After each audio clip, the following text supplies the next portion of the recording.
tomar assento, queria que você fechasse seus olhos um minutinho. Pai, em nome de Jesus, ainda na tua santa presença, nós consagramos esse tempo e levantamos um altar que é teu, não é do homem. Não dividimos a nenhum outro que seja intitulado Deus, mas somente ao Deus vivo, fiel e verdadeiro que está sentado no trono, e que o Espírito Santo habita no nosso meio, habita em nós. Neste momento eu te peço, guarda-nos, cerca-nos, envolve-nos com a tua santa presença. E tudo aquilo que não provém de ti, caia por terra, seja anulado, percam as forças, saia em nome de Jesus. Nós levamos a nossa mente cativa até a cruz e a depositamos diante de ti. E te pedimos, Espírito Santo, tu tens a liberdade de esquadrinhar os nossos corações.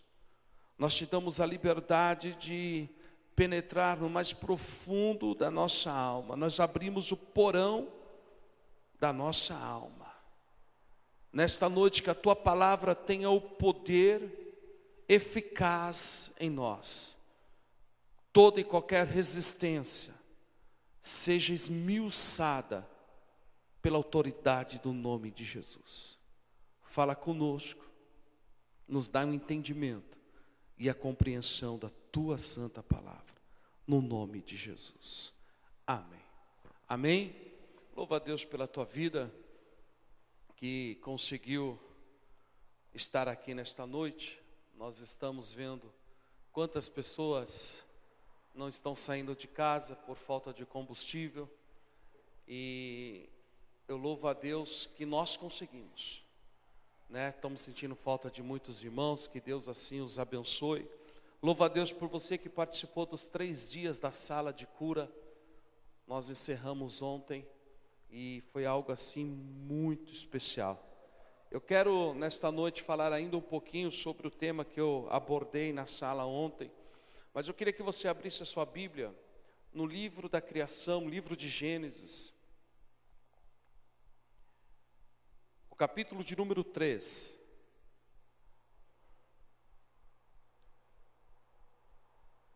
Estou vendo bastante irmãos, pessoas que estão nos visitando. Essa casa é de vocês. Sejam bem-vindos no nome de Jesus.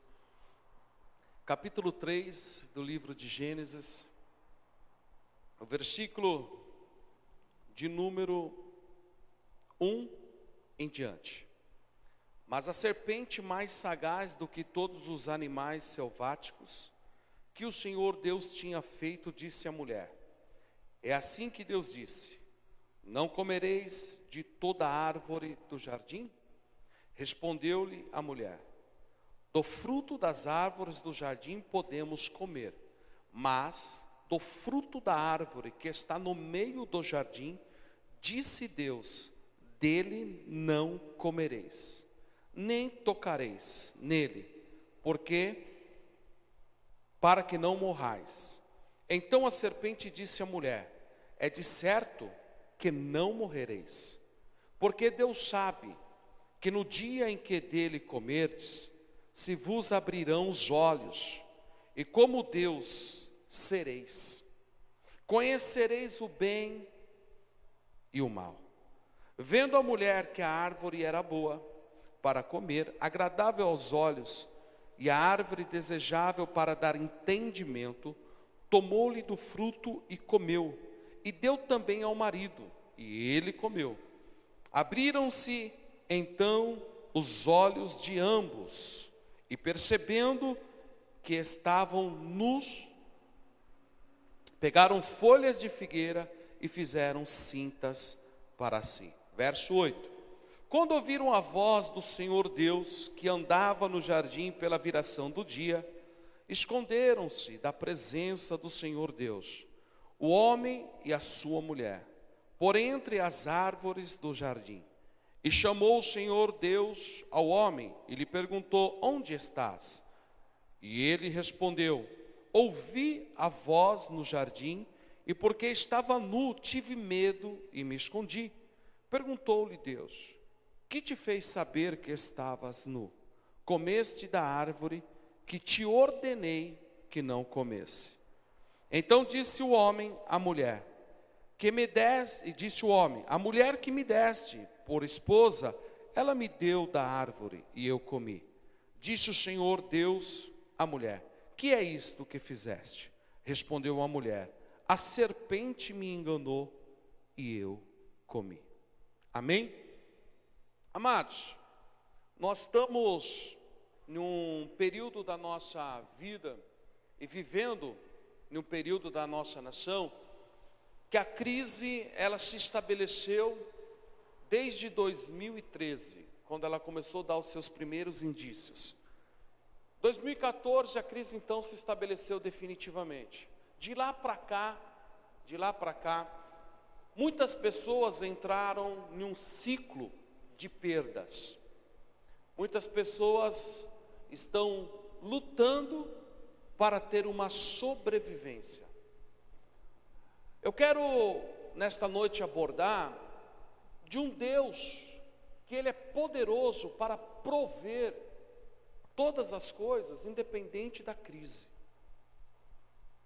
Mas o que eu tenho percebido é que existe muitas pessoas que está colocando a crise como o ponto mais alto da sua vida. E tudo que ocorre ao seu redor, então nós entendemos que isso é o reflexo do que o país e do que a nação está atravessando.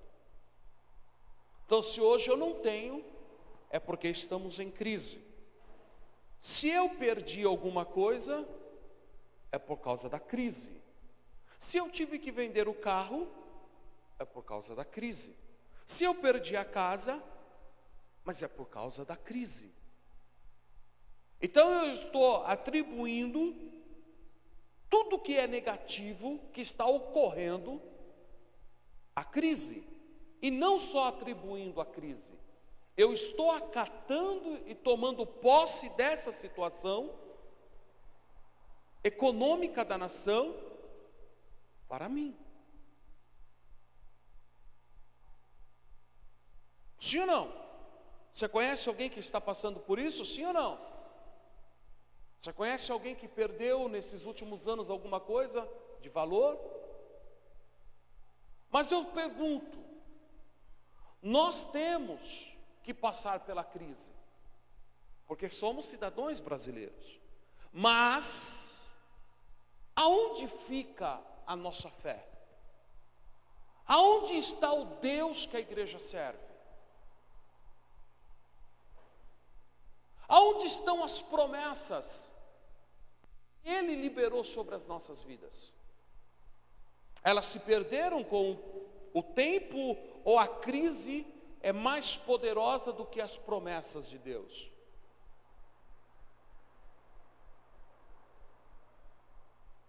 Eu não posso aceitar entrar num ciclo de perda, ou de um ciclo de vamos dizer assim, de perdas e falta de provisão diária, se eu sirvo um Deus fiel. Eu tenho que romper. Nós acreditamos num Deus que é criador dos céus e da terra. Nós acreditamos num Deus que tem o domínio, a chave do reino em suas mãos. Nós acreditamos num Deus que Ele é poderoso para fazer infinitamente mais de tudo aquilo que pedimos, pensamos ou imaginamos. Mas a teoria é uma coisa, mas e na prática? Aonde está? Você nunca se perguntou: Deus, aonde estão as promessas? Deus, e de tudo que o Senhor liberou sobre a minha vida, eu vou ter que esperar a crise encerrar para poder tentar viver alguma coisa? Então, que diferença que eu tenho daqueles que não servem a Deus? Nenhuma. O Brasil está em crise? Claro que está. A crise é nítida? Sim. Mas eu, a igreja, você, temos um Deus que está acima de qualquer circunstância de crise. E que Ele é poderoso para nos fazer prosperar em tempos de crise. E por que então que eu não estou prosperando? E por que então que as coisas não estão acontecendo? Eu preciso esquadrinhar. Eu preciso entender. A Bíblia diz: o meu povo é destruído por falta de conhecimento. Então o conhecimento não pode me faltar. Se alguma área da minha vida está em decadência, eu preciso assumir o controle dela, ter o conhecimento para que esta área não venha destruir a minha vida.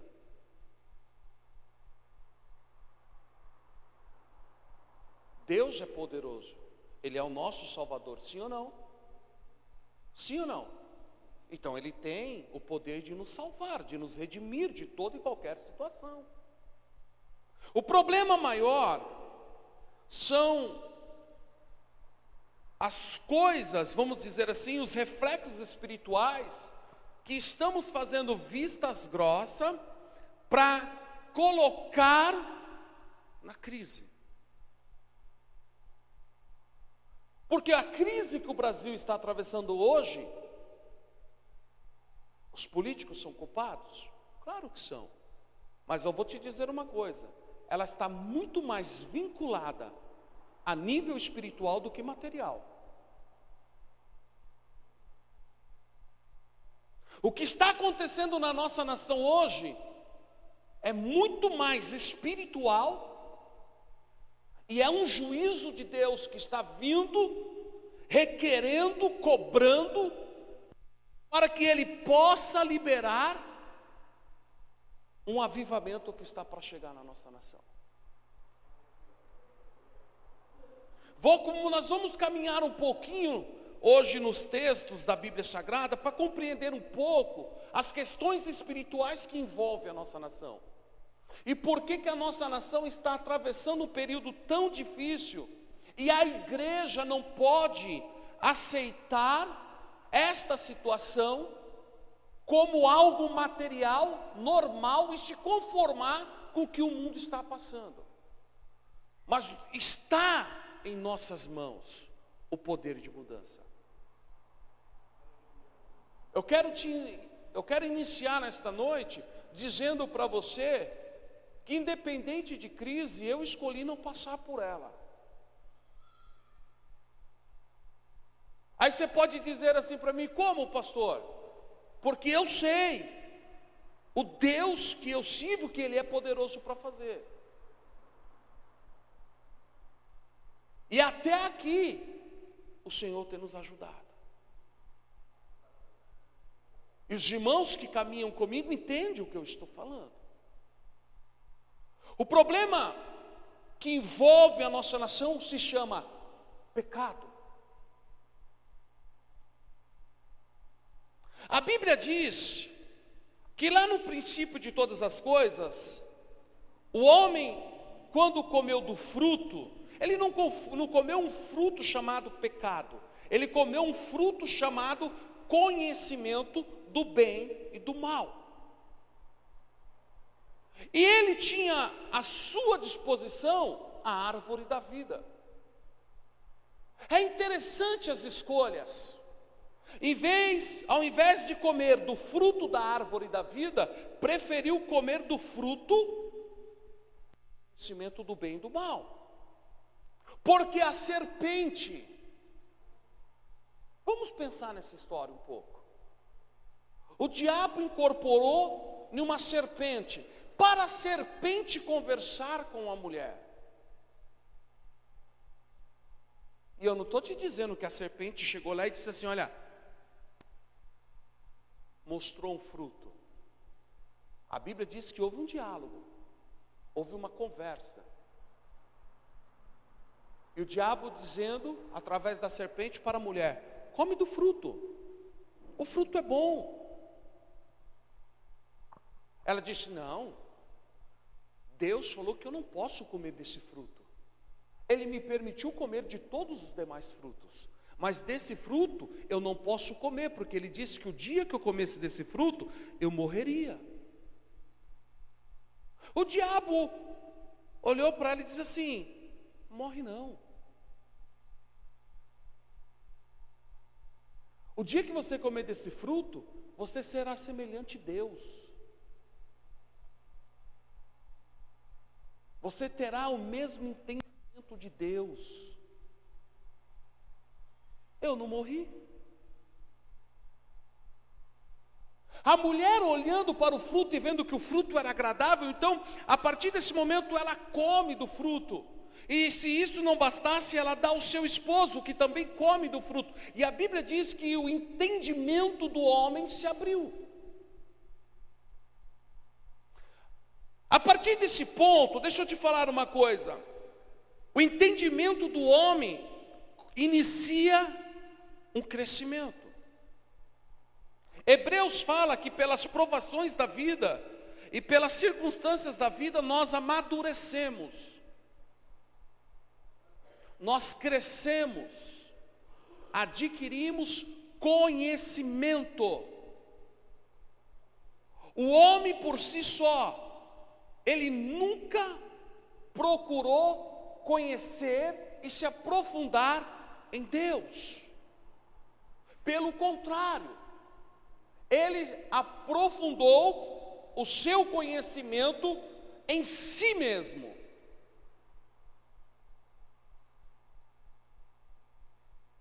E o fruto que o homem hoje gera é o fruto que ele escolheu. Eu disse na sala ontem o seguinte: o fruto colhido hoje é resultado de um fruto plantado. Ninguém colhe o que não plantou. Se eu estou colhendo algo, porque essa plantação ocorreu em algum tempo. E hoje, essa está sendo a minha colheita. Quando nós falamos do fruto do conhecimento do bem e do mal, nós temos que tomar muito cuidado que tipo de frutos que nós estamos gerando. Nós geramos o fruto da vida ou o fruto do conhecimento do bem e do mal? Deixa eu te falar o que é morte. Morte não é simplesmente fechar os olhos. Morte significa término de comunicação com o ambiente que se vive. Quando eles comeram do fruto, o que Deus fez?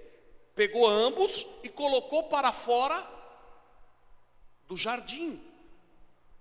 Esse ato de colocar para fora do jardim, o que Deus estava dizendo? Encerrou o ciclo de comunicação e de liberdade que vocês tinham comigo.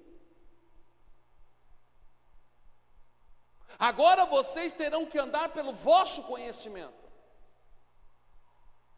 E o que o homem fez no decorrer da história foi se envolver com tudo aquilo que era abominável aos olhos de Deus. Se envolveu com toda a sorte de idolatria, de prostituição, até que alguns começaram então a se voltar para Deus. E por causa destes que se voltaram, Deus então enviou o seu Filho. Porque Ele queria salvar o mundo que estava perdido. Quando Jesus nos encontrou, deixa eu te dizer uma coisa, nós estávamos mortos. Efésios capítulo de número 2, fala que nós estávamos mortos nos nossos delitos e nos nossos pecados. Mas Cristo nos vivificou, nós recebemos vida, nós somos ressuscitados. Amém? Até aqui, amém? Estão comigo? Diga, eu tenho vida. Deixa eu te dizer uma coisa, quando Jesus disse no texto que o pastor Reginaldo leu, que o ladrão veio matar, roubar e destruir, mas eu vim para que tenham vida e vida em abundância. O que Deus está dizendo? Eu vim para que vocês novamente tenham vida. A raiz da palavra vida no grego, ela tem 3 sentidos. Ela tem a vida animada, ela tem a vida da necessidade e ela tem a vida em Deus. O que Jesus está dizendo? Eu vim novamente trazer vocês para Deus. Vocês estavam separados de Deus. Porém agora, vocês estão novamente reatados, ligados a Deus. Por isso que Jesus disse em João 14, verso 6. Eu sou o caminho, eu sou a verdade e eu sou a vida. Ninguém vai ao Pai se não for por mim.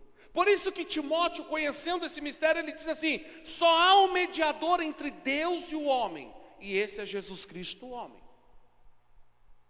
Então, Cristo gerou vida em nós. Cristo gerou vida em nós. Agora, esta vida, ela tem que produzir o fruto da vida. Ela tem que produzir os frutos do Espírito. Ela tem que gerar em nós frutos que nos mostra a vida que nós temos em Deus. Mas não é o que vemos. Não é o que se observa. Quando Paulo, ele está escrevendo a carta aos Gálatas, capítulo de número 5, Paulo ele tem essa preocupação sobre o que nós estamos gerando. E ele fala sobre o caminhar de um homem. Ele fala assim, olha, vede, para que não semeais na carne, porque aquele que semeia na carne, colherá na carne, que é a concupiscência dos olhos, a cobiça da carne, a inveja, a porfia, a prostituição, a avareza, a glutonaria, e ele vai fazendo uma lista de pecados. Ele está dizendo assim, a pessoa que desenvolve este fruto, não está no espírito, ela está na carne. E se ela está produzindo na carne, ela vai colher aonde? Aonde? Na carne. Eu já vou entrar a nível de nação. Primeiro eu estou falando individual. Qual é o fruto que nós estamos produzindo? Agora, todo fruto produzido, existe uma raiz. O fruto não nasce do nada, ele não aparece em cima de alguma coisa do nada. Para um fruto aparecer, ele precisa se alimentar de alguma raiz. Para um fruto vir a nascer, existe uma raiz que dá alimento e sustentação para ele.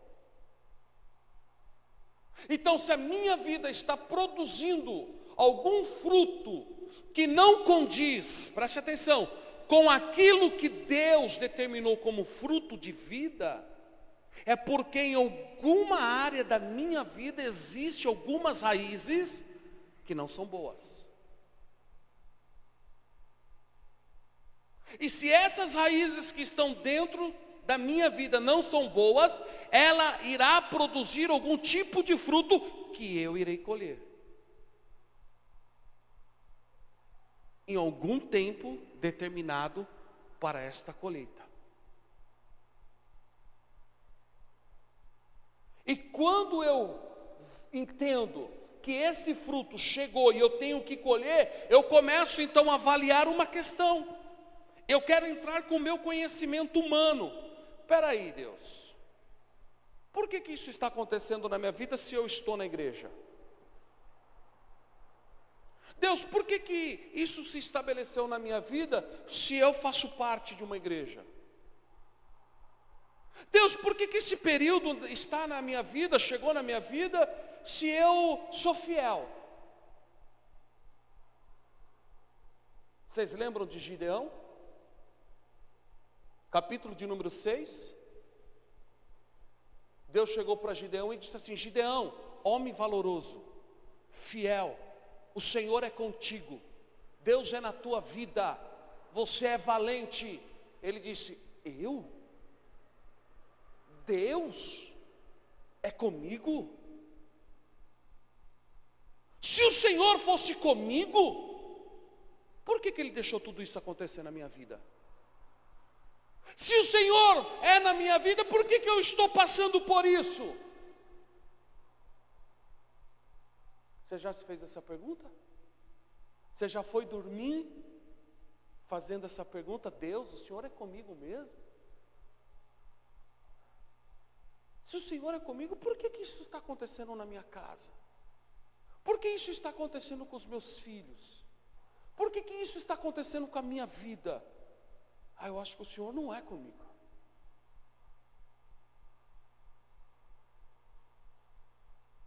Porque nós queremos entender a questão pela razão humana, quando ela é totalmente espiritual. Porque para você entender por que Gideão estava passando por uma luta, e a luta de Gideão era uma luta terrível. Deixa eu te explicar um pouquinho da luta de Gideão. A Bíblia diz que durante 7 anos o povo perdeu tudo. Durante 7 anos perderam casa, na época não tinha carro, mas tinha cavalos, carroça, perderam tudo. Plantação, perderam tudo. Você sabe aonde eles foram morar?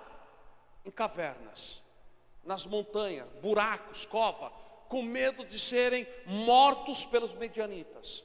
Que situação de crise, hein? Mas o problema não era o que Gideão estava pensando. Deus não é comigo, Deus me abandonou. Se Deus fosse na minha vida, eu não estaria passando por isso. Que crise é essa? Onde está Deus? Cadê Deus de toda? Olha o que ele fala para o anjo. E o que aconteceu de todas as histórias que os nossos pais nos contaram?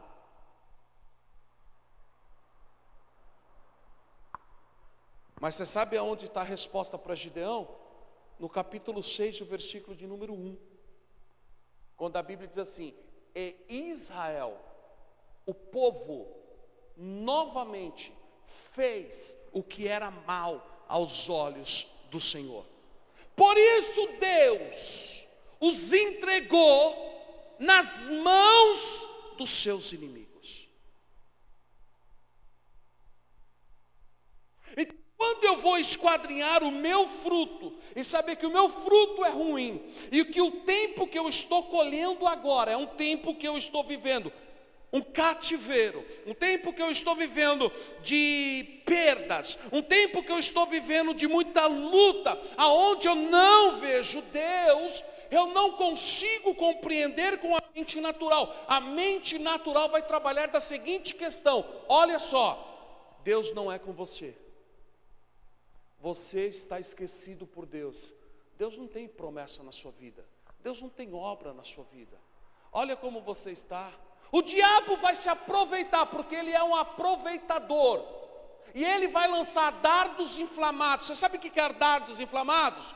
É aquela brincadeira de alvo mesmo, que você pega o dardo e taca. É isso que Paulo está dizendo. Só que é um dardo inflamado. Pensamentos malignos, vai lançar para tentar acertar o alvo. Você sabe quem é o alvo? A mente humana.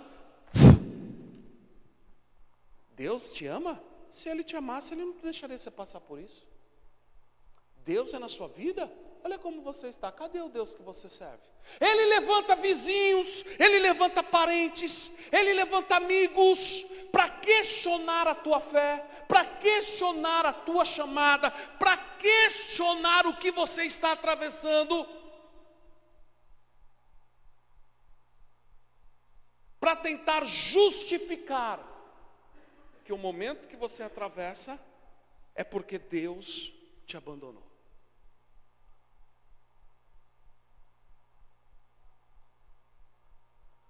Já se pegou pensando assim ou não? Sim ou não?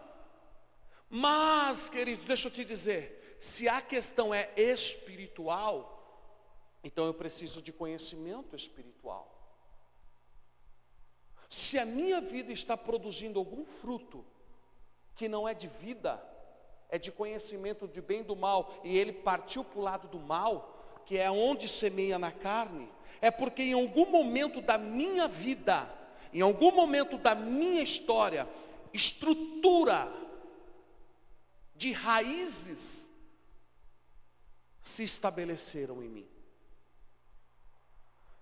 A Bíblia diz em Hebreus: vede que ninguém vos prive. O que é privar? Retirar, te bloquear da glória de Deus, plantando em vós alguma raiz de amargura no vosso coração.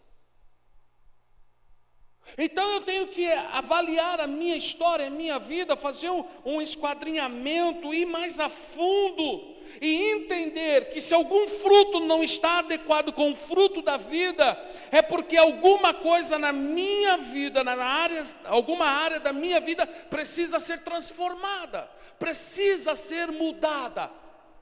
Vou aprofundar um pouquinho. Já viu aquelas pessoas que dizem assim: não mexe comigo, meu braço não é cristão. Já viram? Olha que eu peço 5 minutos para Jesus. Tem alguma área da vida que ainda não se rendeu. E essas áreas que ainda não se converteram ao Senhor, são as áreas que estão produzindo frutos que não agradam a Deus. E quando esses frutos são produzidos, eles trazem uma legalidade para o inimigo contra as nossas vidas. Por isso que Paulo ele escreveu dizendo assim: examina-se, pois, o homem a si mesmo. Porque quando eu avalio a minha vida, quando eu olho para dentro de mim, e eu começo a esquadrinhar o meu viver, eu sei aonde eu estou falhando. Eu sei aonde eu preciso acertar. Eu sei o que eu preciso mudar. Eu sei o que não agrada. E eu tenho então que arrancar essa raiz. Eu tenho que remover essa raiz. Eu tenho que tirar essas raízes da minha vida para que esses frutos tenham fim. Para que o fruto da vida possa produzir e de tempo em tempo a minha colheita gera vida e não morte.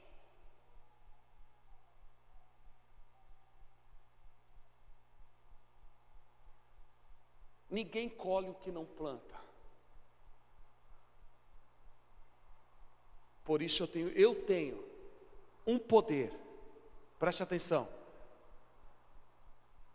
Eu escolho o que eu planto. Só que depois que eu plantei, eu não tenho como mudar a minha colheita.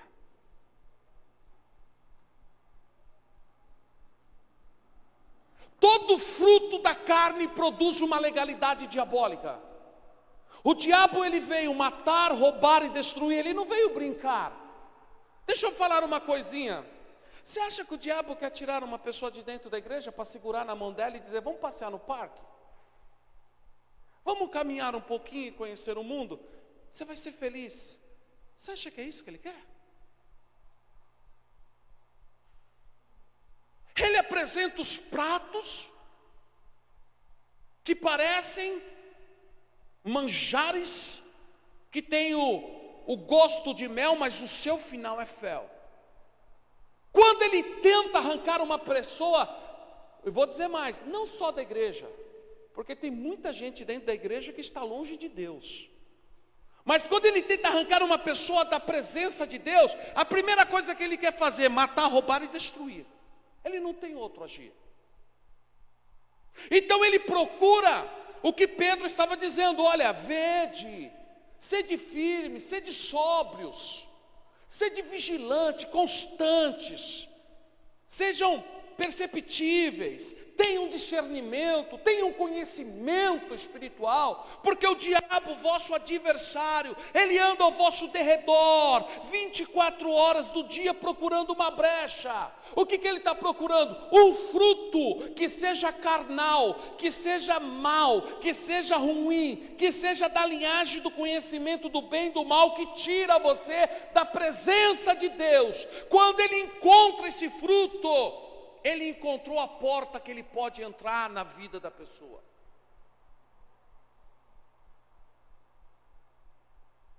E quando ele entra para matar, roubar e destruir. Ele começa a roubar tudo que o homem tem.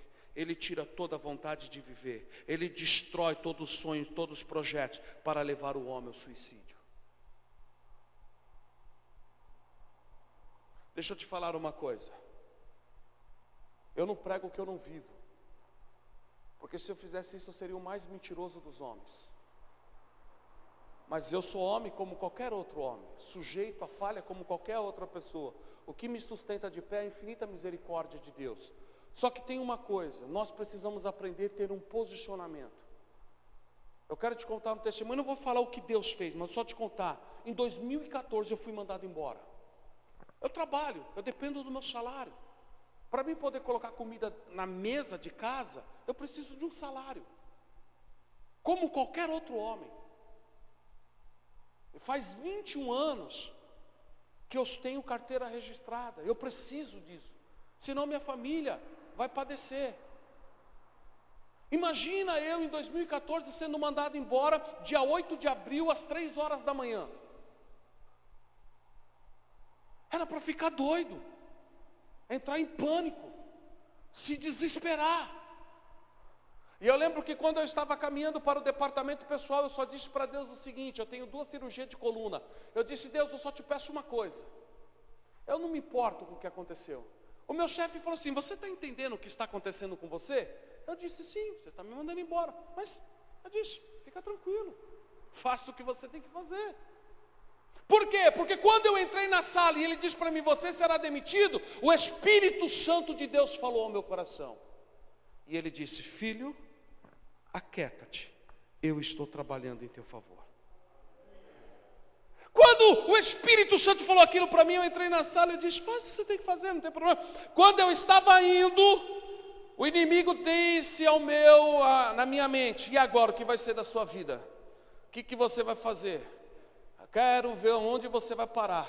E aí na hora eu identifiquei, eu disse: não tem poder sobre a minha mente. E eu só olhei para os céus às 3:05 da manhã. O céu estava um frio, estava seco, o céu limpo. À noite, algumas estrelas. E eu procurei algumas estrelas, olhei, e eu lembro que eu disse: Deus, eu só te peço uma coisa.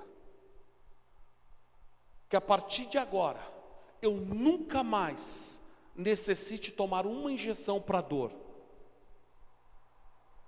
E que nada venha me faltar, porque eu sei quem eu sou na tua presença. Fui para o departamento médico, saí da empresa, encurtando, porque eu não vou entrar em detalhes, alguns, a maioria já conhece.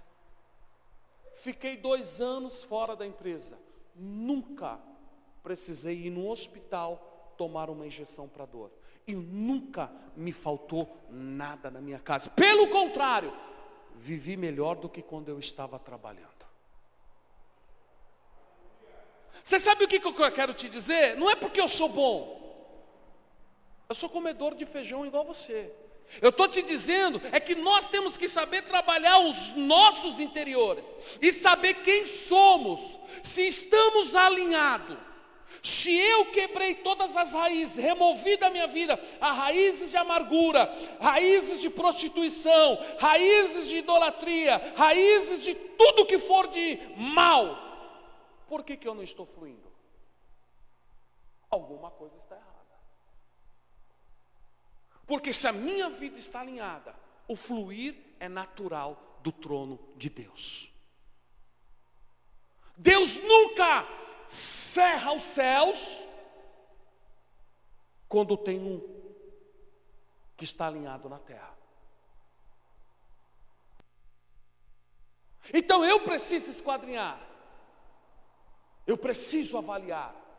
Deixa eu te falar uma coisa, e é nesse ponto que eu quero conversar com vocês um pouquinho nesta noite, em cima do horário que eu tenho.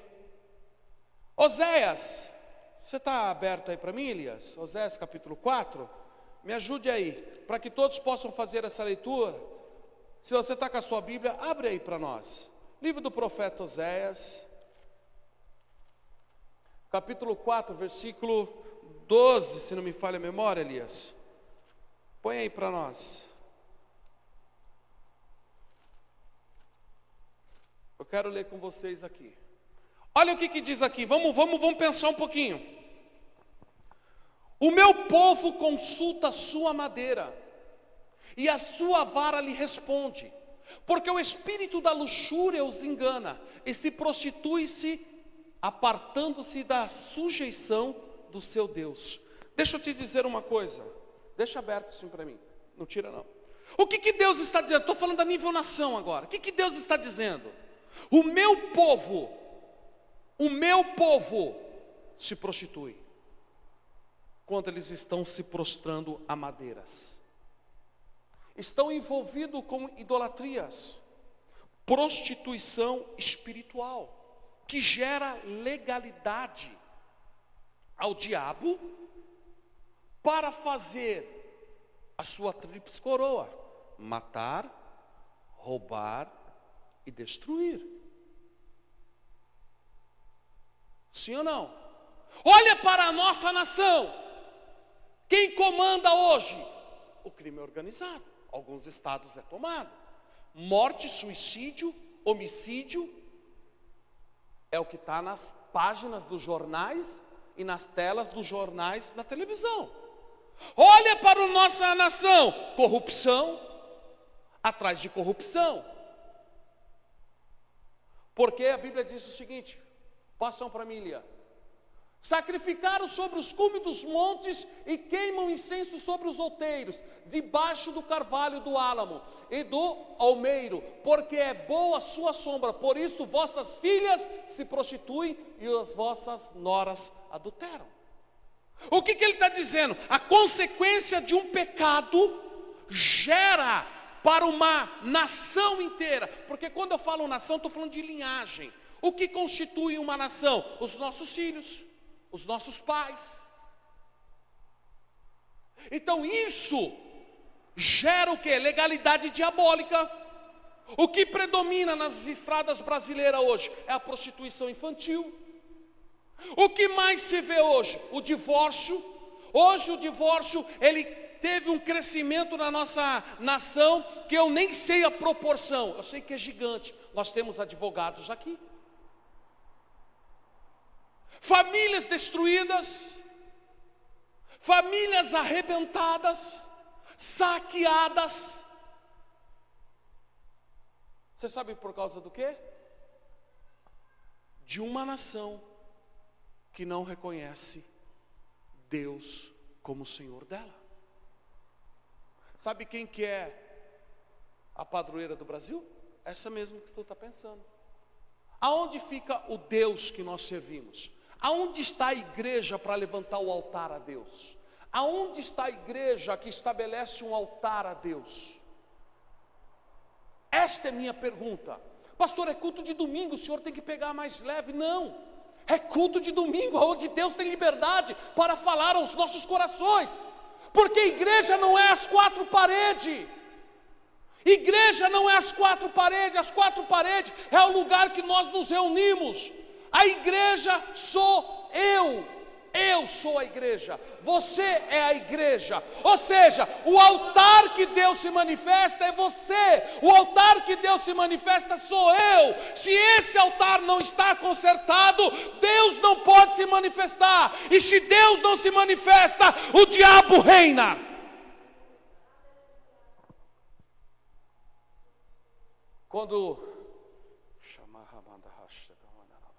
Quando Jesus disse assim, olha, Deus disse, após a queda da semente da mulher, nascerá um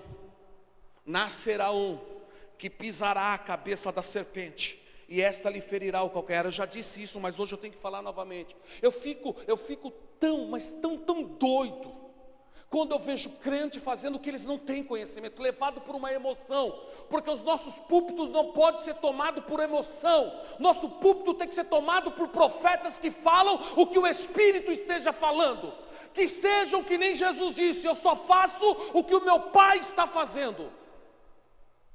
Mas fica aquela emoção gospel, aquela emoção de igreja.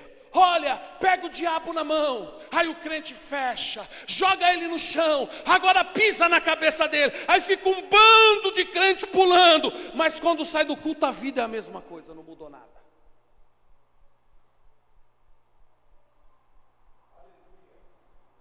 Você sabe por quê? Porque isso não tem nada a ver com o que eu acabei de falar.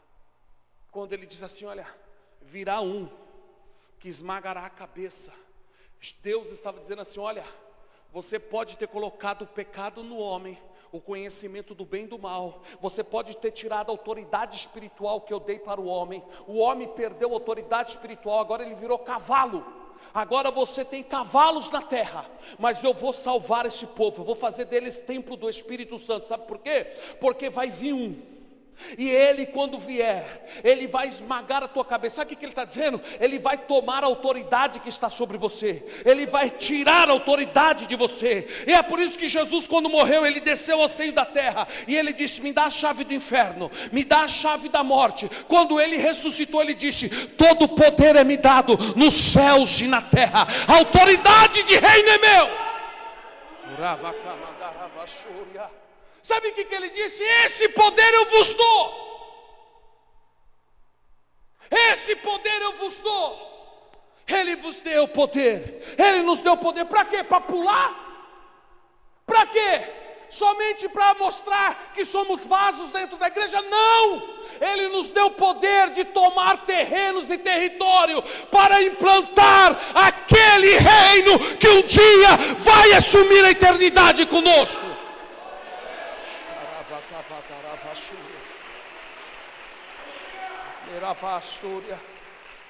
Eu tenho que fazer a diferença. Você tem autoridade para fazer a diferença, meu irmão.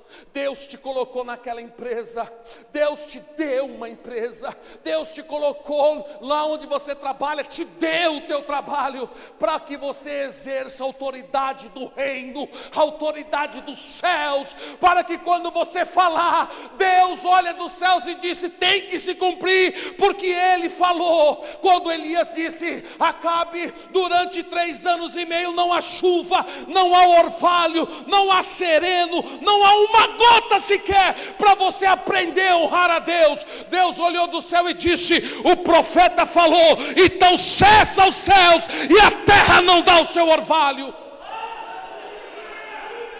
Aonde está a autoridade da tua fala? Aonde está a autoridade das tuas palavras?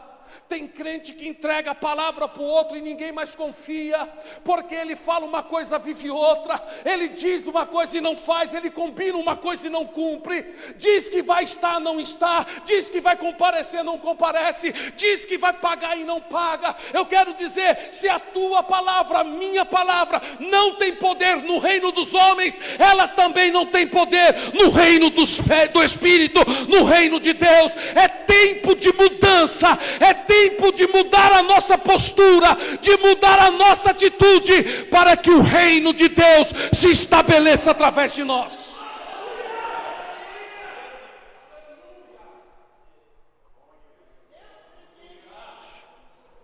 É tempo de mudança. Tempo de mudança. É tempo de se levantar como igreja. Não é os meus interesses, é o dele. O fruto do conhecimento quer nos fazer Deus de nós mesmos. Deixa eu te fazer uma pergunta: o que rege o teu dia? O que rege a tua vida? É o que você pensa? É o que você acha? É o que você quer? Tudo bem, prazer, te apresento, o Deus da sua vida é você. Agora o Salmo de número 37, se não me falha a memória, disse: entrega o teu caminho ao Senhor, confia nele, o mais ele fará. A Bíblia diz: entrega o teu caminho ao Senhor, confia nele e ele fará. Agora, se você está pensando no que Deus quer, fazendo o que Ele te pede, vivendo o que Ele determinou, eu quero te dizer: prazer, o Deus que você serve está sentado em trono de glória para fazer habitar na tua vida as promessas fiéis e verdadeiras. Eu me pergunto, cada decisão que eu tenho que tomar, cada situação que eu tenho que resolver, eu aprendi uma coisa que é uma chave na minha vida. Eu vou repartir ela com você. Eu nunca penso ou resolvo uma coisa da forma que eu acho. A primeira coisa que eu faço: o que Jesus faria se Ele estivesse no meu lugar? Como Ele pensaria? Quais seriam as palavras dEle? Então eu sei que para mim descobrir isso, eu tenho que ir para um tempo de oração. Então no meu tempo de oração eu digo: Deus, me dá a tua palavra. Eu preciso tomar uma decisão, eu preciso fazer algo, eu preciso mudar o rumo da minha história, eu preciso fazer coisas sérias que vão mudar a minha vida. Mas eu não quero fazer o que eu acho, o que eu penso, eu quero fazer o que o Senhor tem para mim. Por isso que Jesus disse: buscai primeiro o reino dos céus, a sua vontade, a sua justiça, que as demais coisas vos serão acrescentadas. Agora o meu povo é destruído. Oséias mesmo disse: o meu povo é destruído por falta de conhecimento.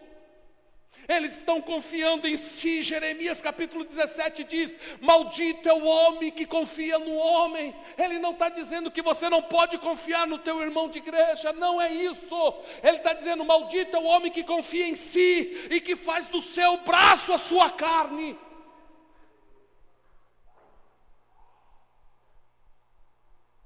É tempo de se voltar a Deus, é tempo de mudança. A nossa nação está prostrada, mas a igreja não pode se prostrar com ela. Coloca para mim Romanos. Eu li esse texto ontem, hoje eu quero explicá-lo a nível de igreja. Capítulo 1, versículo 18. Eu quero que você acompanhe esse texto comigo. Já estamos indo ao final da mensagem. Olha o que diz o texto: porque os céus manifesta a ira de Deus sobre toda a impiedade e injustiça dos homens que detêm a verdade em injustiça. Porquanto o que Deus se pode conhecer nele se manifesta porque Deus lhe manifestou. Porque as suas coisas invisíveis, desde a criação do mundo, tanto o seu eterno poder como a sua divindade, se entendem e claramente se veem pelas coisas que estão criadas, para que eles fiquem inexcusáveis. Porquanto, tendo conhecido a Deus, não glorificaram como Deus, nem lhe deram graças. Antes, em seus discursos se desvaneceram e o seu coração insensato se endureceu. Dizendo-se sábios, tornaram-se loucos e mudaram a glória do Deus incorruptível em semelhança de imagens de homem, corruptível, de aves e de quadrúpedes e de répteis. Por isso Deus também os entregou às concupiscências de seus corações, à imundícia, para desonrarem os seus corpos entre si. Segura aí, deixa eu te explicar uma coisa.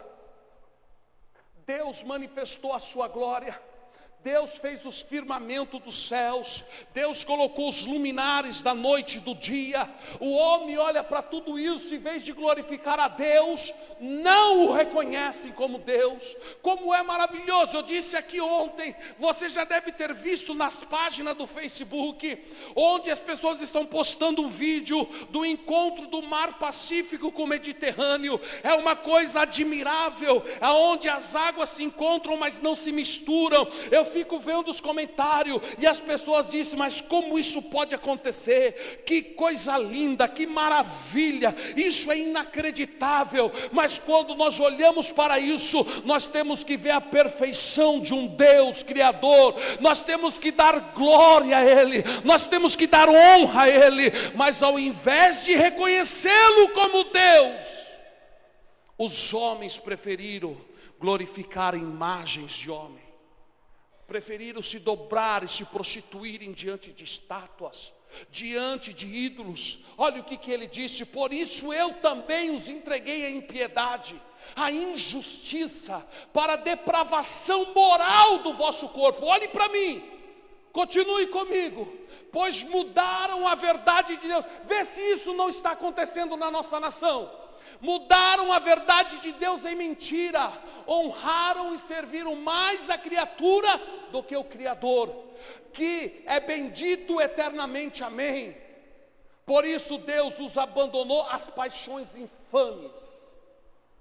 Olha o que está acontecendo com a nossa nação, porque até as mulheres mudaram o uso natural, no contrário à sua natureza.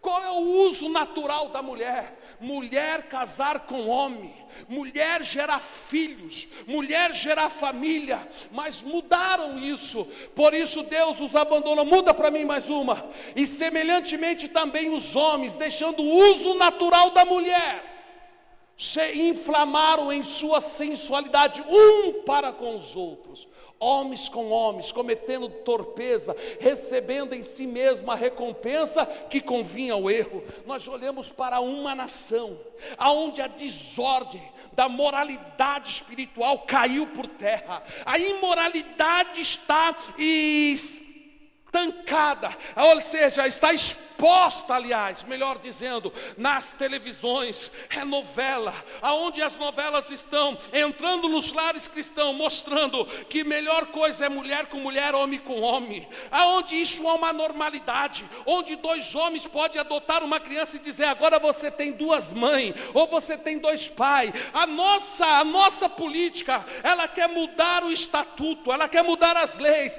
Agora, para você poder registrar uma criança, você não pode mais definir o sexo dela, porque ela vai decidir o sexo dela quando ela tiver conhecimento. Que imoralidade a nossa nação está vivendo. Sabe o que isso abriu? Uma porta de ilegalidade diabólica. É por isso que a nossa nação está passando por um caos. A nossa nação está passando por um caos espiritualmente dizendo, é uma vergonha.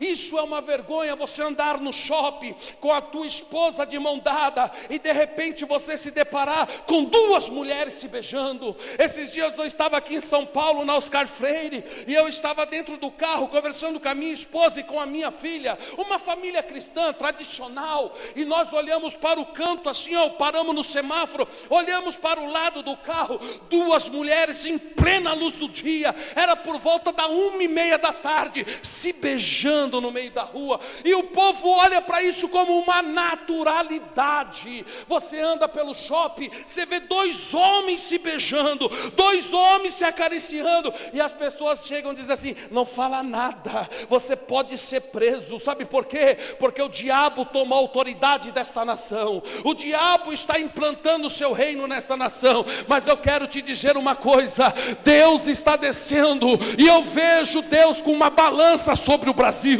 uma balança, e Deus está pesando o Brasil nessa balança. Menemene Tekel, parsim pesado foste achado em falta com Deus. O juízo de Deus está descendo para esta nação. Mas eu quero te dizer, Deus levantará nesta última hora da igreja a sua verdadeira igreja, aqueles que não se dobraram, aqueles que não se prostituíram, para fazer a diferença em um grande avivamento que está chegando.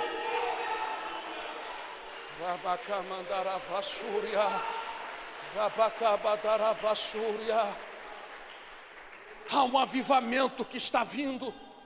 A igreja, ela não pode se prostrar, você não pode se prostrar.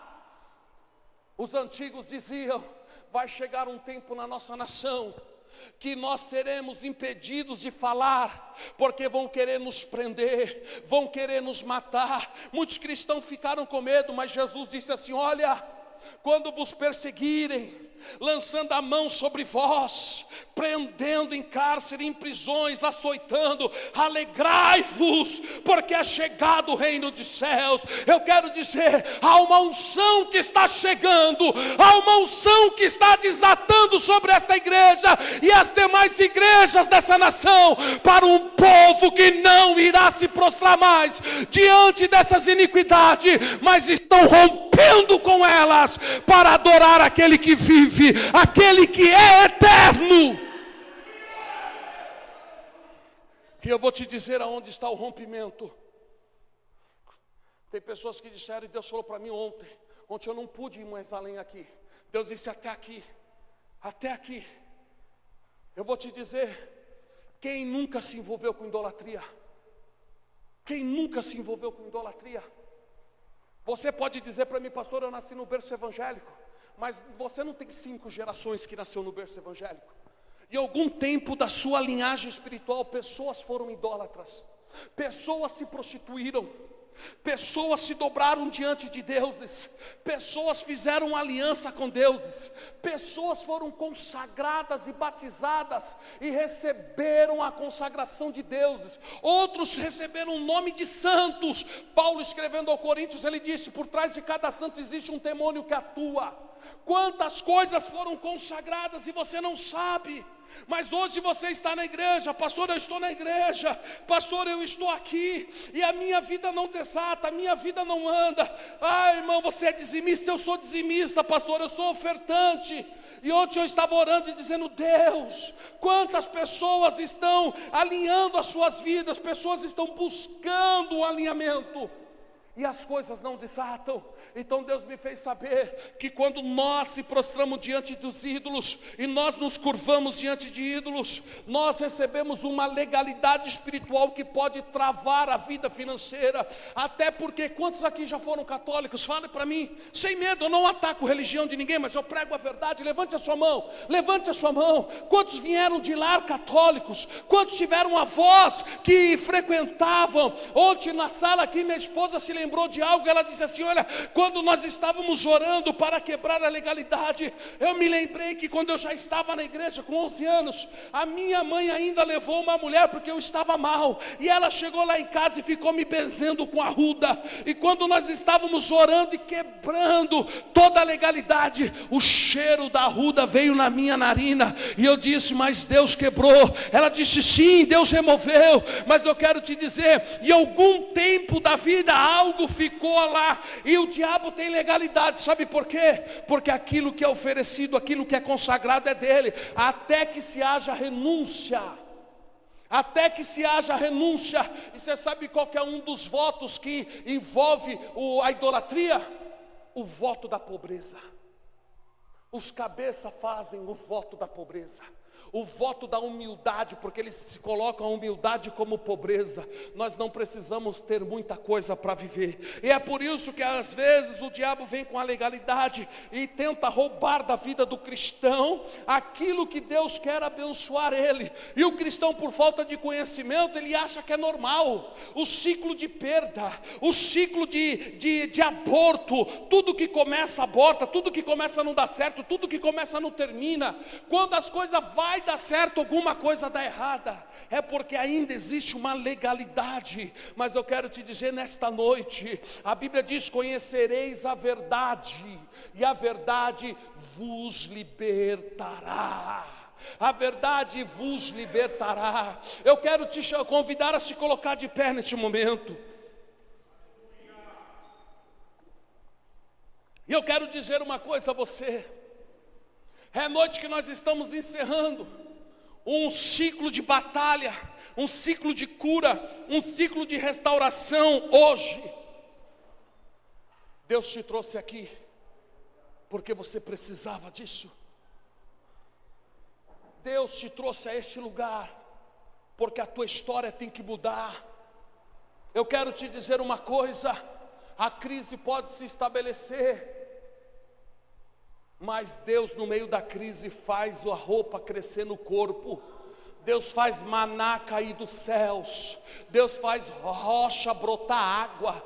Deus estabelece o milagre dele.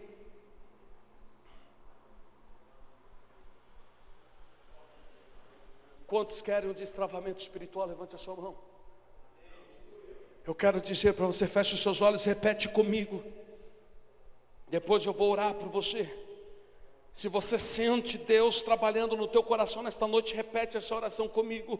Por livre e espontânea vontade, diga: Senhor Jesus, Senhor Jesus, neste momento eu renuncio e eu quebro qualquer ligação com a idolatria, com consagrações que foram feitas na minha linhagem, com santos, com ídolos que tiveram legalidade e até hoje cobra esta legalidade na minha vida.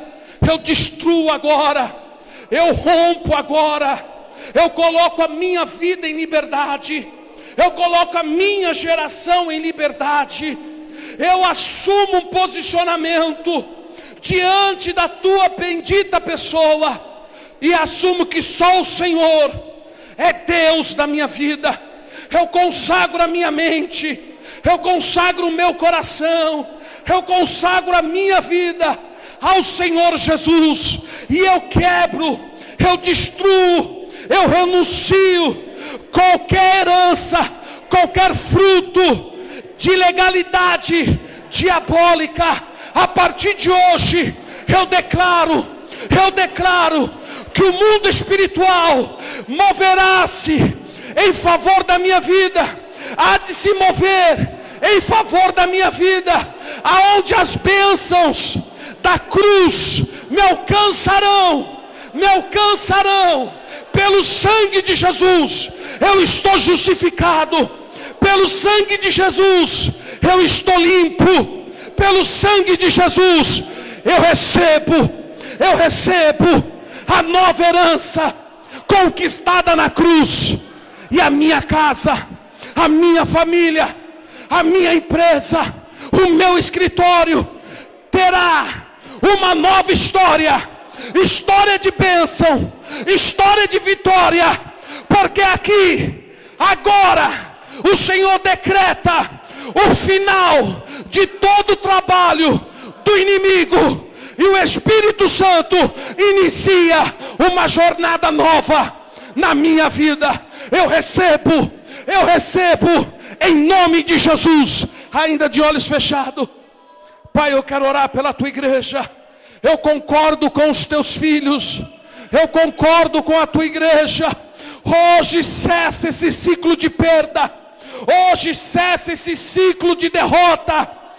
Hoje cessa esse ciclo que o inimigo estava saqueando. Mas a tua igreja assume o posicionamento contigo. E neste momento eu te peço, libera anjos, milícias agora, para guerrear em favor dos teus filhos. Envia na casa, envia no trabalho, envia no escritório. Destrói todo o altar que foi levantado ao inimigo, porque hoje nós levantamos um altar a ti, um altar de adoração ao teu nome, e consagramos tudo que pertence a nós a ti. Levanta a tua mão. Deus está mudando a tua história. Deus está entrando na tua empresa. Deus está entrando no teu escritório. Deus está entrando na tua casa. Deus está colocando anjos para guerrear em teu favor.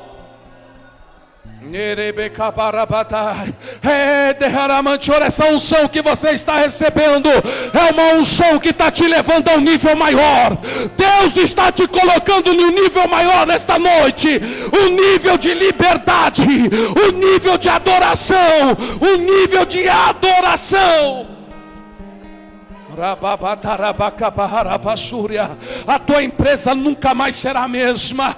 Deus está enviando todo o suporte espiritual e toda a provisão espiritual e financeira e material. A tua cartela de clientes está triplicando, porque Deus vai te prosperar em tempo de guerra, em tempo de crise.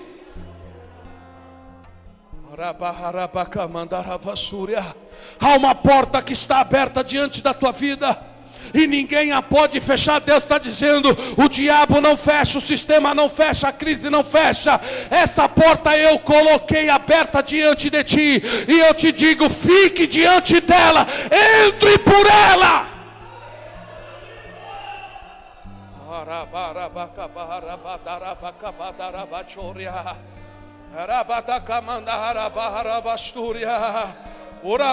Deus está dizendo: prepara-te, prepara-te. Tu verás a partir de hoje a diferença entre aqueles que servem a Deus e não servem. Empresas estão quebrando, mas Deus vai sustentar a tua empresa e vai multiplicar a tua empresa.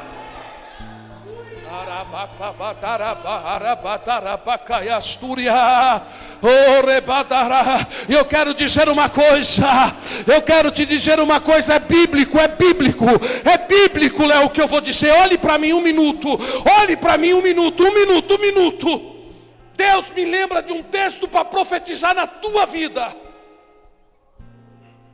A Bíblia diz que uma mulher, ela semeou na vida de um homem de Deus, e ela deu para ele um quarto, uma cama, uma cadeira, uma mesa, um candeeiro.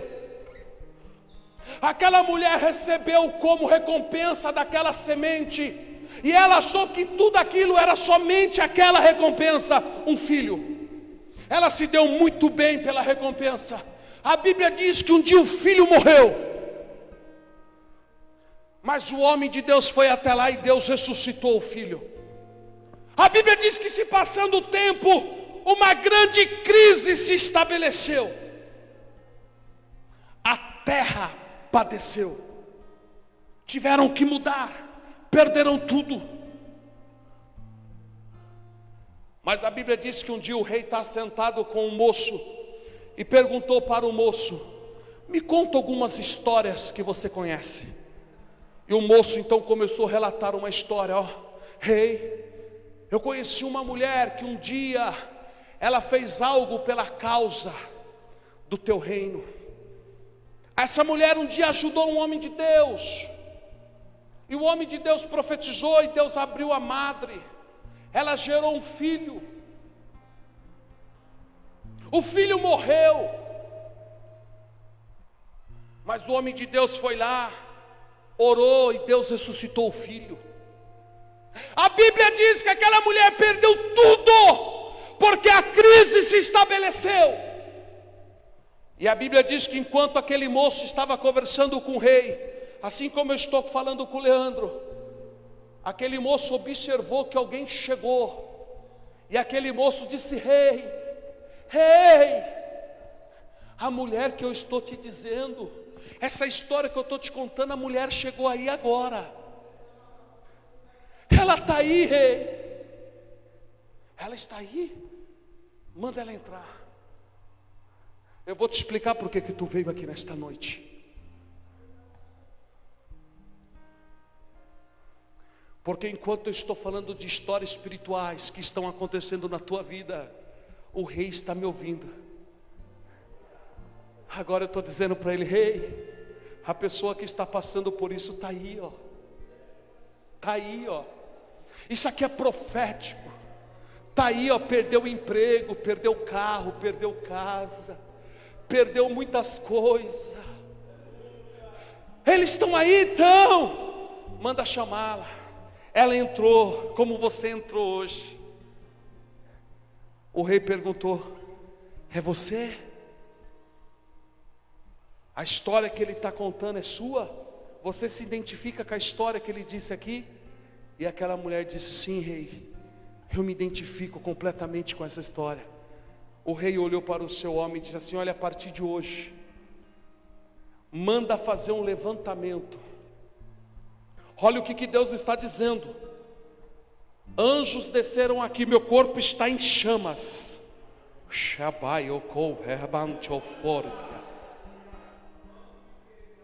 E Deus disse assim: olha, faça um levantamento da vida dele e da vida dela.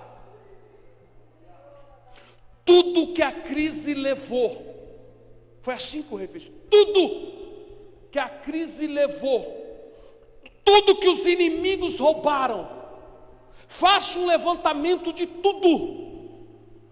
Levante as tuas mãos, que isso é profético, e restitui a ela. Restitui a ela. Restitui a ela. Restitui a ela. Deus liberou anjos da Banchoforgia, e eles desceram com uma planilha, estão fazendo um levantamento espiritual, e eles sabem tudo que o inimigo saqueou, que o inimigo levou e que você perdeu, mas sai uma palavra de rei que não pode voltar atrás, através de um vaso de barro, dizendo: diga a ele, diga a ela, que nesta noite eu libero a ordem, restitui tudo, restitui tudo. Deus está restituindo, é tempo de restituição, é tempo de destravamento financeiro, é tempo de você levantar voo no meio da crise, para que as pessoas glorifiquem o Deus que você serve.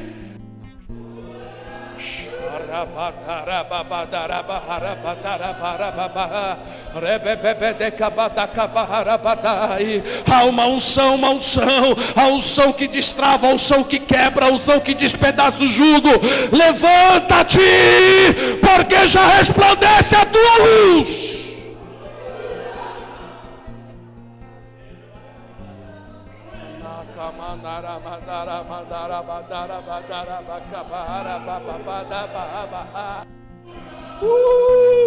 A tua casa não será mais a mesma. A tua empresa não será mais a mesma.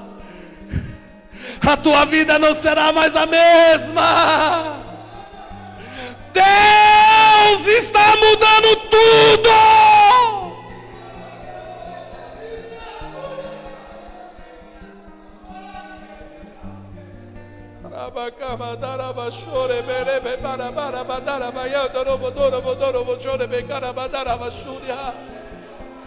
É tempo de restituição. Deus irá restituir a tua integridade física, moral na sociedade. Deus estará restaurando a integridade da tua empresa na sociedade. Deus estará restaurando a tua integridade pessoal. Portas de emprego estão se abrindo. Manto convergios te mandai, revasto io como norocho que me mandaya. Ne caias tu e convergi mi que o mundo rouba da Astúria. Deus está restituindo tudo sobre a tua vida.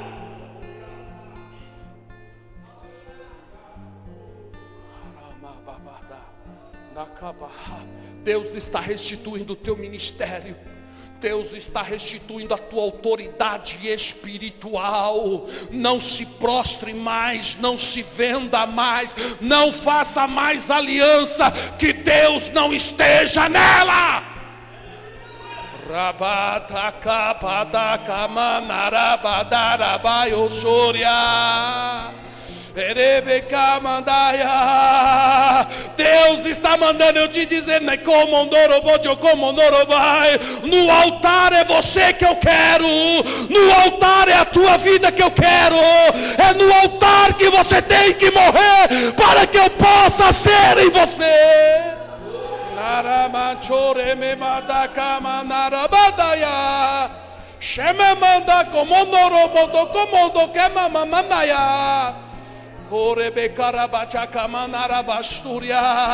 Deus está restituindo na tua vida todas as coisas nesta noite. Deus me mostra chave de destravamento, chave que está abrindo porta, ferrolhos estão sendo quebrados, cadeados estão sendo quebrados, cárceres estão sendo abertos, e Deus está dizendo: filho, filha, vem para fora, saia e caminha, porque muito longa é a tua caminhada.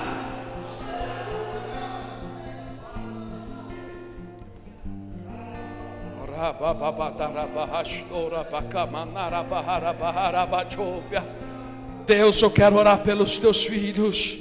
Sela todas as coisas que foram ditas pelo teu Espírito, e primeiramente na minha vida, juntamente com a vida dos meus irmãos, nós concordamos com o que o teu Espírito está fazendo, nós aceitamos a tua perfeita vontade, nós assumimos um posicionamento diante de ti, nós não nos prostraremos diante das coisas dessa terra, diante das coisas dessa vida, mas seremos um altar levantado em qualquer lugar que seja, em teu nome, em teu nome, em teu nome. Por isso, Deus, venha com mais força, leva-nos além do que um dia experimentamos, leva-nos às experiências mais profundas do que um dia já aconteceu. Deus está abrindo a tua visão, Deus está abrindo a tua visão. Deus está abrindo o teu entendimento, sonhos proféticos, visões proféticas, revelações proféticas virão com o entendimento dos céus sobre a tua vida.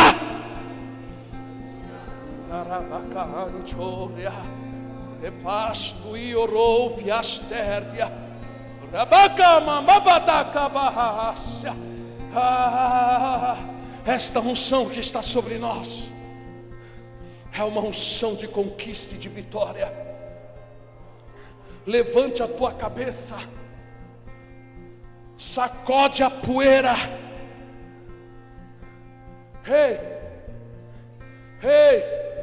Cantaram a tua derrota, decretaram a tua morte, sepultaram tua vida. Nossa, meu Deus, Ramante Oforgia. Mas Deus te ressuscitou nesta noite. Você vai sair daqui hoje transformado. Óleo fresco está descendo sobre a tua cabeça. E quando eles olharem, vão perguntar: o que aconteceu? O que aconteceu? Eu vou te contar. Se você acreditar, amém. Se você não acreditar, é amém do mesmo jeito, porque é o que eu estou vendo. Demônios partiram em retirada. Demônios partiram em retirada, e eles têm que prestar conta ao chefe. E neste momento eles estão lá, e o chefe perguntou o que aconteceu, e ele disse: não dá. Ele interviu novamente e ressuscitou eles com a graça e com o poder.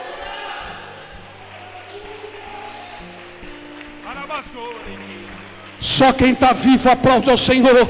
Só quem está vivo aplaude ao Senhor. Só quem está vivo.